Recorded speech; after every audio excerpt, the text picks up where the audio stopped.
Welcome back to the Triple Threat Podcast. My name is Ishan Cheth. Alongside me is William and today we have our third installment of the running back rankings. And this is where we have all of the guys outside of the top 10, from 15 all the way to 11. And we have a lot of exciting names that we will talk about.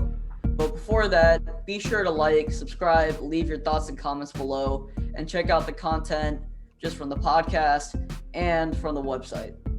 So, moving on, let's start off with Miles Sanders at 15.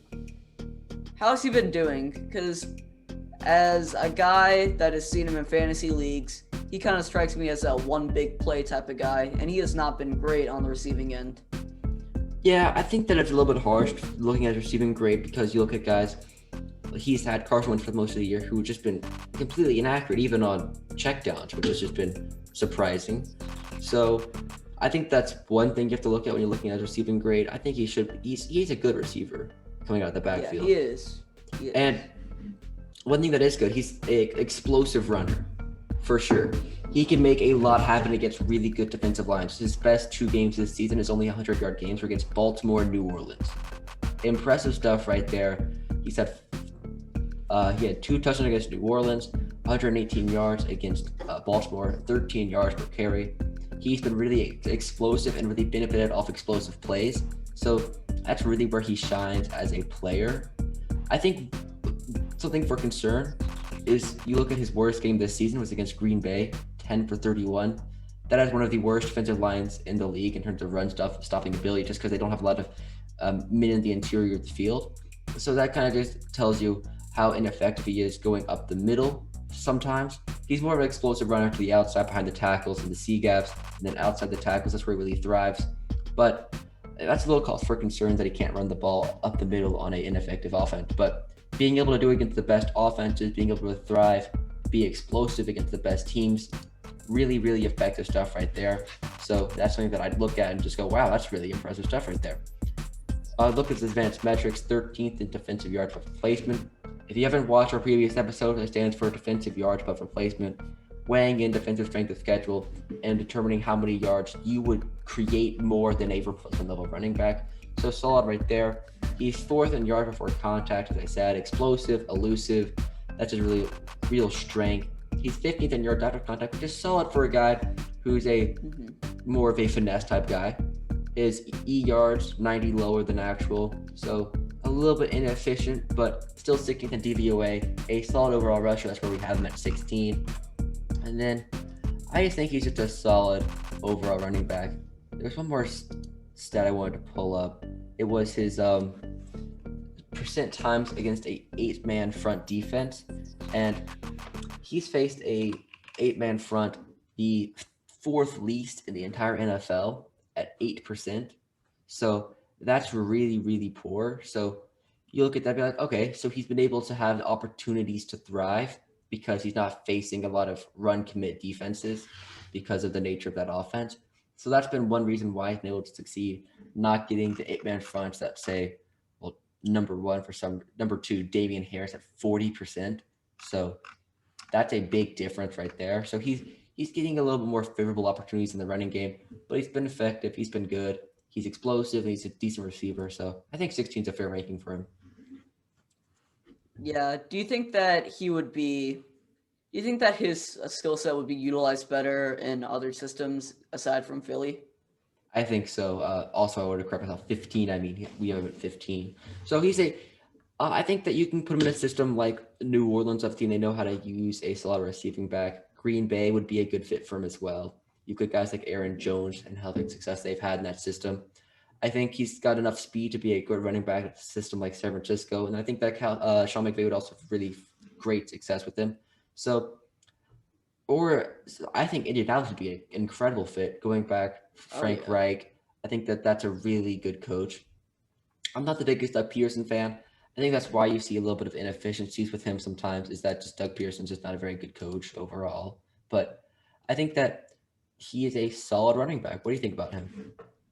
Yeah, I think he's solid. Maybe a little bit underwhelming to some people, especially fantasy owners, that expected a lot more on the receiving end out of him. But I think just looking at his rushing stats, and the situation that he's in, and just looking at these stats with that context, I think that he's been pretty impressive, and he's still a young guy, and I expect him to, trend towards the top 10 as some of these top 10 guys are starting to get a little bit older. And one thing I want to point out, you look at him running behind the left tackle, left guard, 8.5 yards per carry, really explosive. He's got um, he's got 10 explosive plays running behind the left tackle, left guard, center. Really impressive stuff. He's averaging 5.1 yards per carry behind the center, 8.1 behind the left guard, 9.3 behind the left tackle. Explosive going to the left side, a little bit more ineffective going to the right side, 3.7, 3.2. So you see that differential in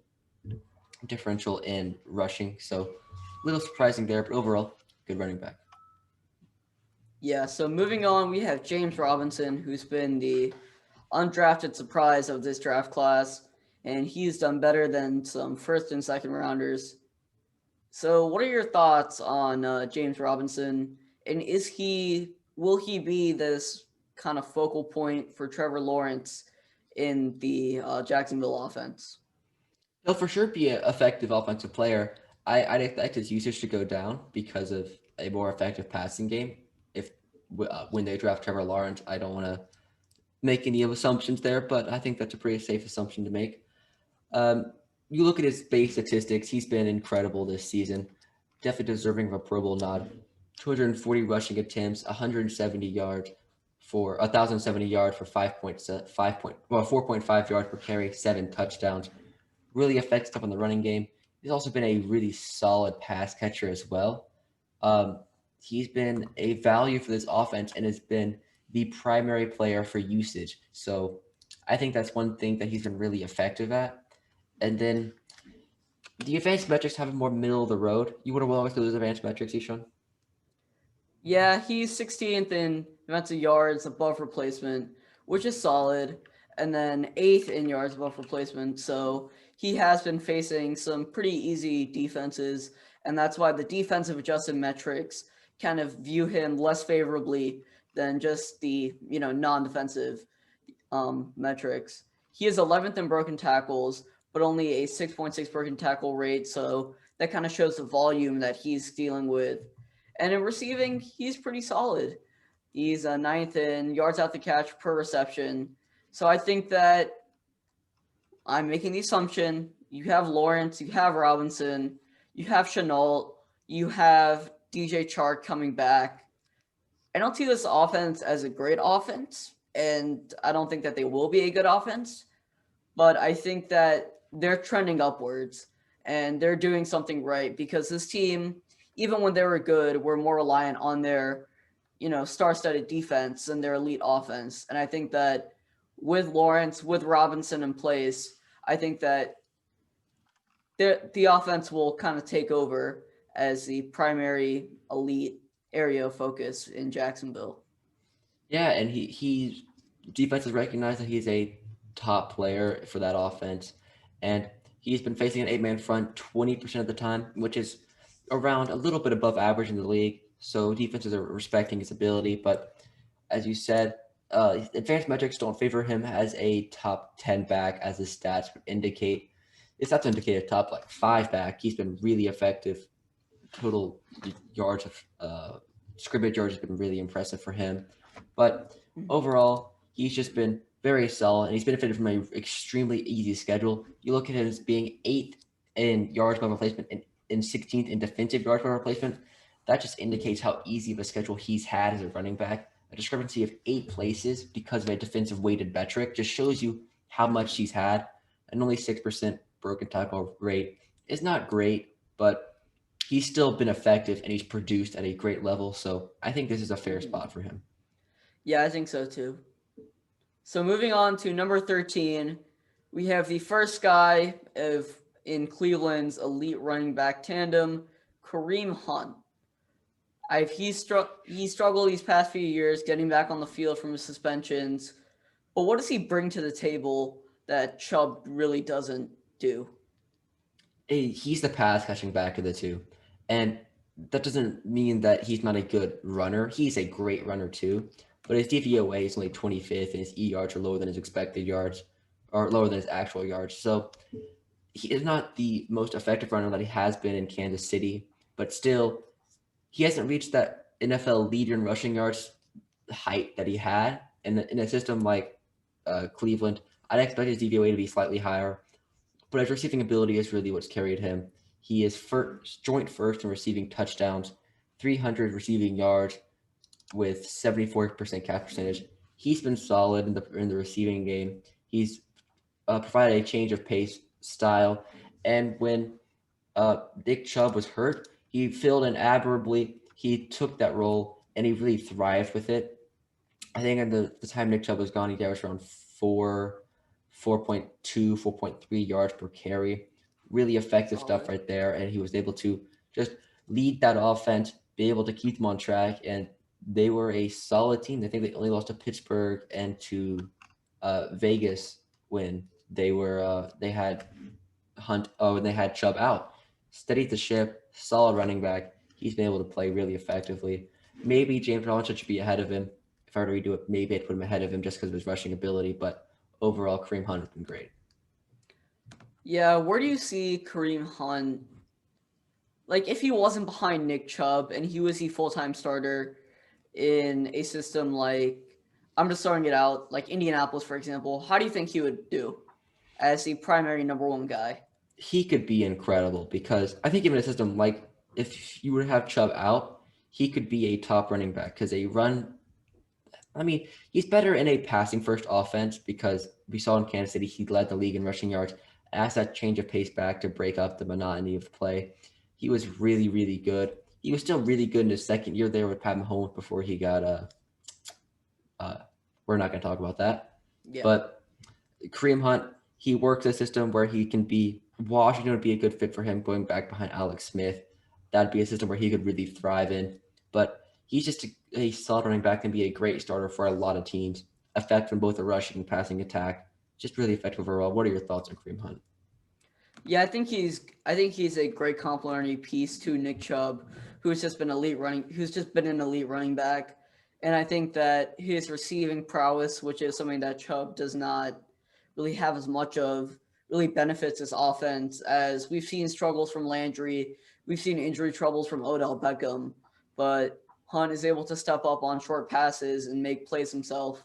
So I think that Stefanski has really exceeded a lot of people's expectations, and I think that his utilization of Kareem Hunt has kind of shown that he can be creative within an offense, and he's building a good offense around Baker Mayfield and understands that he is inconsistent, and Kareem Hunt is just a great piece for that. And moving on, another great receiving back, Austin Ekeler. If you look at his rushing metrics, he hasn't been great this season. He's last in success rate among these guys, among these 33 running backs, but he's still an incredible receiver, third in receiving yards after contact per reception, or receiving yards after catch per reception. Really effective, 9.2 yards after catch, 6 in broken tackles in the receiving game. Overall, he's been really effective. He hasn't faced a lot of 8-man fronts, which is surprising only 9% of the time considering how strong of a back he is. He's a solid runner. He's shown it in his past. The injury this season really derailed him, but overall, he has been a solid running back. He averages 4.7 yards a carry. That's one of my favorite statistics. If you can just be effective, get some good success. Like, it's surprising his success rate so low considering he's running the ball at a high clip like that. So through his career, he's averaged 4.8 yards a carry. He's been consistent throughout his career. Only real concern with him is his health, but he's a guy that can easily get 1,000 scrimmage yards every year. Yeah, I think 1,000 plus. He's only played 9 games, and he's kind of struggled a bit. The team has struggled, but still 512 rushing yards, 370 receiving yards. I'd like to see him a little bit more in the red zone, only 1 touchdown apiece and rushing and receiving. But I think that he is a great piece for Justin Herbert to be working with. And I think, do you see coaching as a big problem and just as, something that has hindered his success? It has been. Obviously he's been successful in the system. I think Anthony Lynn's not the problem when it comes to the running game. He loves running the ball. I wouldn't say that it's a problem with his personal success. He was PFF 6th running back in 2018. He was PFF's 4th running back in 2019. Really effective stuff there. And then he's PFF 17th this season. I think that's a little because of the injury, maybe because of the increased passing rule, because Justin Herbert's just been that good. But overall, he's been really solid. I would have expected him coming out of college, Justin Herbert, to do a check down more to a running back like Ekeler. But that hasn't happened as much as I thought it would. Still effective, but maybe if he develops more like Josh Allen in his maturity and just hits the open guy, maybe his receiving grade will go up. He's still the 8th best receiver according to PFF. Overall, really, really solid running back. And I think every team would love to have him, especially in the contract that he's on. Because even though he's not on a rookie contract, he's still on $6 million a year? Yeah, it's a very team friendly deal. Just because he's kind of broken out last year and yeah. So moving on, we have Antonio Gibson at 11. And with only 9 starts, he really made the most out of his limited time on the team. What are your thoughts on Antonio Gibson? Because I was actually high on him coming into the season, and I was telling all my friends who play fantasy, go for this guy, Antonio Gibson. He looks to be pretty solid in Washington. Oh, he's been spectacular. 720 rushing yards and 9 starts, 4.8 yards to carry, 11 rushing touchdowns. I mean, those are some crazy numbers. Advanced metrics, 6th in defensive yards per placement, 3rd in DVOA, 9th in broken tackles, and only 9 starts. His broken tackle percentage is one of the top 5 in the league. He's great running outside to the right, 6.5 yards per carry, and then running behind Brandon Scherf, he's been incredible. Scherf's been a great guard all year, 5 yards per carry. He's 7th in receiving yards after catch per reception. He's 5th in broken tackles. He has been great in the running game. He's been great in the receiving game. He's someone who can easily have a 1,500 type yard season when fully healthy. He was a running back receiving combo with Memphis. People didn't know what position he was going to play, and he's been great at both running the ball and receiving. He's had a little bit of an injury. He's had the turf toe, but it's nothing you can get over that super quickly, and nothing for his career. They'll just be lingering the past couple in week 17 and into the playoffs if they make it. But he has been absolutely spectacular. What are your thoughts on Antonio Gibson? Yeah, he's exceeded my expectations, and I think that him and McKissick could work well as a tandem together going forward, given, the uncertainty with Washington's quarterback situation. But my question is, he has been a good receiver. He has been a good receiving back, but a lot of the advanced metrics have him towards the bottom, kind of in that Miles Sanders, Todd Gurley level of receiving stats, 44th in defensive yards above replacement, and then 43rd out of an eligible 48 in DVOA. Why are his stats so low? I actually don't know how to answer that one because his basic statistics have been so great, and seeing him that low in receiving DVOA is quite surprising considering that he is a former wide receiver. Yeah. I think that you'll look at that, and when you do the eye test, he checks out. He's played really well.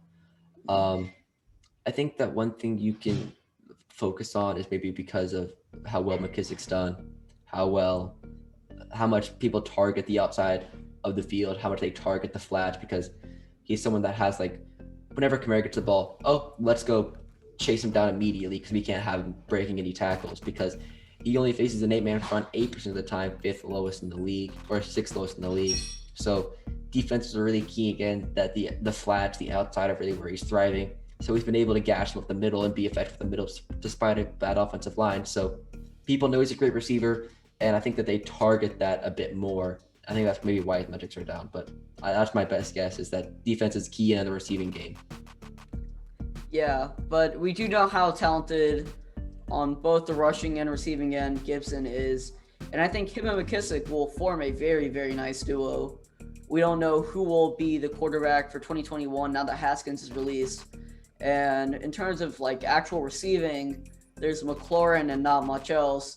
So I think that if they have a system where they utilize the running backs as more receiving backs, I think that will just kind of improve their overall offensive efficiency a lot more. So that concludes episode 3 of our running back rankings. We went from 15 Miles Sanders then James Robinson, Kareem Hunt, Austin Ekeler, and now Antonio Gibson at 11. And next episode, we'll be going into our top 10. We have a lot of exciting guys. This is where we start to see some Pro Bowlers and some potential All-Pro nods. And is there anyone here from 15 to 11 that you think was a Pro Bowl snub? And I'm going to assume it's in the AFC because we don't know how deserving Jacobs was of that spot. Yeah, I think you could look at a guy like James Robinson. There's not a lot of AFC talent ahead of him coming up on the list. So easily could have been the third or fourth best running back in the AFC, in my opinion. I think actually I have him at my fourth. I have him at my fourth best AFC running back. So I think that could be a Pro Bowl snub, in my opinion. Probably deserving because of the body of work he's had. So probably the only one I'd have as a Pro Bowl snub. Yeah, I think we might see maybe one more in the AFC later on, but I think out of even him, I'm not going to mention him, but him and Robinson, I'd probably take Robinson just because of a larger body of work and more consistency. And so I was a little disappointed to see him outside the Pro Bowl, given how far he's come from an undrafted free agent, to a Pro Bowl caliber talent, because he really is that talented. So that does conclude our episode. We had a great time recording this, and now we'll be ready to go for the top 10 coming soon. Be sure to like, subscribe, leave your thoughts and comments below, and check out all the content throughout the podcast and on the website. We have some NBA stuff coming up because that's been a very eventful first week, especially as a Hawks fan. And so, yeah, have a happy holidays and a good new year.